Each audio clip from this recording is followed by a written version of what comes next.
Welcome to Transport Vlog. My name is Paul and I'm currently at Punchbowl Station, but it looks a bit different with the beginnings of a new route. So this was some work that happened during a 2-week shutdown at the end of December 2021 and the beginning of January 2022. So in this video I'm going to look at this and all the other stations on the Bankstown Line all the way to Marrickville and show you what changed during that 2-week shutdown. This 2-week shutdown started on Sunday the 26th of December 2021 and was completed on Sunday the 9th of January 2022. A significant change to the track layout on the east side of Bankstown Station happened during this time. I've covered this separately in my recent Bankstown Station upgrade video. There's a link to this video in the description below.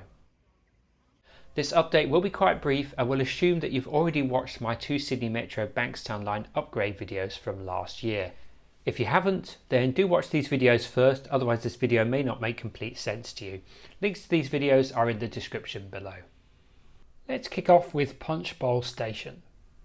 Here is a view of the new roof that appeared after the 2-week shutdown. It is part of a completely new aerial concourse bridge that has replaced the old one. As it goes right over the westbound line, you can see why this 2-week closure was necessary to remove the old bridge and install this new one. It is made of steel, with the floor, vertical supports and roof supports painted in dark grey. This is looking south towards the boulevard entrance. Here is a reminder of how the old overbridge looked. There is still work to be done to complete the sidewalls, hence the blue hoardings. The steel frame on the roof brings in lots of natural light and will support the glazed roof above it. The use of glazed panels also increases passengers' sense of safety by making it lighter and enhancing visibility. Here is another reminder of the old bridge with a covered roof and the hooped fencing on either side. This is the boulevard entrance. Unlike the old roof, this new roof extends to cover the stairs. The slender steel frame gives a minimalistic appearance that doesn't distract from the original heritage buildings, such as the booking office, which is on the left. During this shutdown, recesses for the future mechanical gap fillers were installed on both sides of the island platform. These are necessary on curved platforms to reduce the gap between the train and the platform to 40mm or less. This is how the platform looked before these recesses were installed. On the Urunga Parade side in Rest Park, some concrete supports are visible. I reckon these are probably for the 3 new lifts. These are being pre-assembled here before being moved into their correct locations. At the east end of the station, the new services building is taking shape. Here is a closer view of it taken from the train. Now let's take a look at Wiley Park. The most obvious change here is the relocation of the next train displays to the new canopies. This is on platform 1. And this is on platform 2. The platform 2 canopy looks pretty much finished now, whilst the canopy and new building on platform 1 is progressing nicely. As Wiley Park has completely straight platforms, no mechanical gap fillers are required, so I was surprised to see these new recesses in the platforms. I think these must be for the future platform screen doors and perhaps for the platform edge screens that are between each set of doors.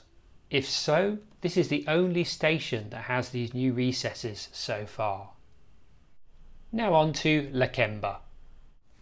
Lakemba was the only station that didn't get a new raised platform during the 2-week shutdown back in June-July 2021, so the work to raise this platform was done in the latest shutdown.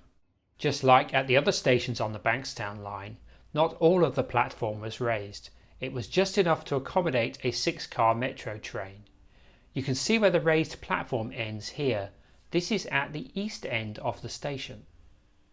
At the same time, recesses for the future mechanical gap fillers were installed. Sydney Metro will have its own dedicated power supply that is totally separate from Sydney trains. To do this requires the building of 5 traction substations between Bankstown and Sydenham.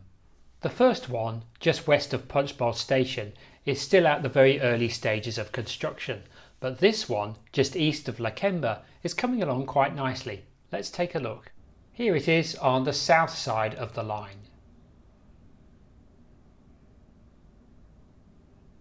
Now let's take a look at Belmore Station.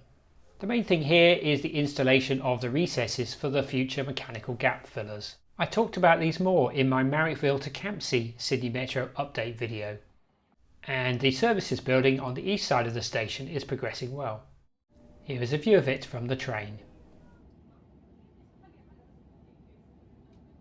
Campsie has a traction substation and services building on the west side. I'll show you these first and then the station itself. Coming into view are the foundations for the traction substation, and then around here is where the services building will be.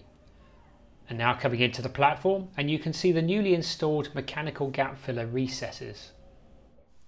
So now outside the Campsie station entrance, and work is continuing on the new plaza. This is looking from Beamish Street. You can see the existing entrance over on the right. And here is a view from Lillian Lane looking through a gap in the fencing. So as you can see, I'm keeping this pretty brief, and I'm mainly covering the most significant changes that happened during the last 2 week shutdown. If I don't mention something such as lifts, it's because they haven't changed much since my last update. And if you haven't already seen my 2 update videos from late 2021 where I covered each station in detail, then do check these out. Next up is Canterbury. Now coming into Canterbury Station, and the work here is for the future services building.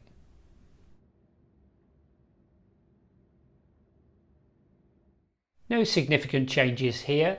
The recesses for the mechanical gap fillers were installed at the same time as the platform was raised in the June-July 2021 2-week shutdown. Between Canterbury and Hurlstone Park there will be another traction substation. And here is how it is looking right now. It's mainly the concrete floor and foundations at the moment. Now for Hurlstone Park Station. The only significant thing that happened here is the installation of the recesses for the mechanical gap fillers. I did check on the lift work at both this station and at Canterbury, but no changes worth filming. Now for Dulwich Hill, which will be changing quite a bit.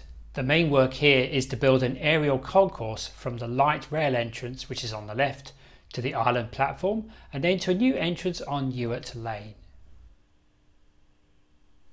The concrete foundations for this new station entrance are now looking like this. This is how it used to look back in October 2021.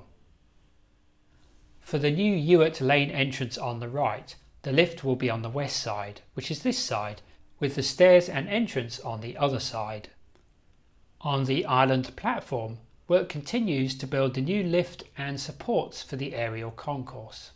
This is a view from a gap in the hoardings. Not much has changed at the light rail entrance side since my last video. The supports for the new aerial concourse are here.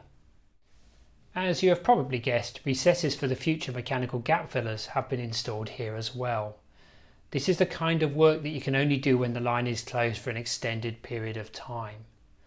This means that all stations, with the exception of Wiley Park, which has straight platforms, now have these mechanical gap filler recesses. Very strangely, the east end of the platform has been extended very slightly. This is at the end of the platform that hasn't been raised, as it's not required for 6-car metro trains. So this makes this even more of a mystery. And even weirder, it looks like its sole purpose is to support an electrification mast. And some emergency stairs down to the track. It is the west side, with its upgraded and raised platform, that will be used by Sydney Metro trains. So the reason for this minor platform extension on the east side is not obvious to me. If you know, do share this in the comments below.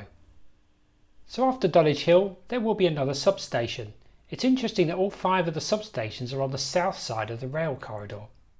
It's just after this bridge over Albemarle Street, but being in a slight cutting, all you can see is some Sydney Metro fencing above. So I went for a walk to try and find it on foot. This is from the end of Randall Street in Marrickville, but you can't see much of a substation as yet. So now for the last station, Marrickville. I've covered Sydenham in previous videos and links to these are in the description below. No significant changes at Marrickville, except for the start of the services building, which I thought was going to be here, but instead it is on the other side of the freight lines. Here is a closer view of it from the train. As you've probably already realised, the services buildings at each station follow a very similar design, although the size and dimensions can differ. So that's the end of my video on the upgrade work that's happening on the Bankstown line as a result of Sydney Metro. If you enjoyed this video, do give it a like, leave a comment or question below and I'll do my best to answer any questions. Subscribe if you haven't already. Do check out my Patreon page, there's a link in the description below, and I look forward to seeing you in the next video. Bye for now.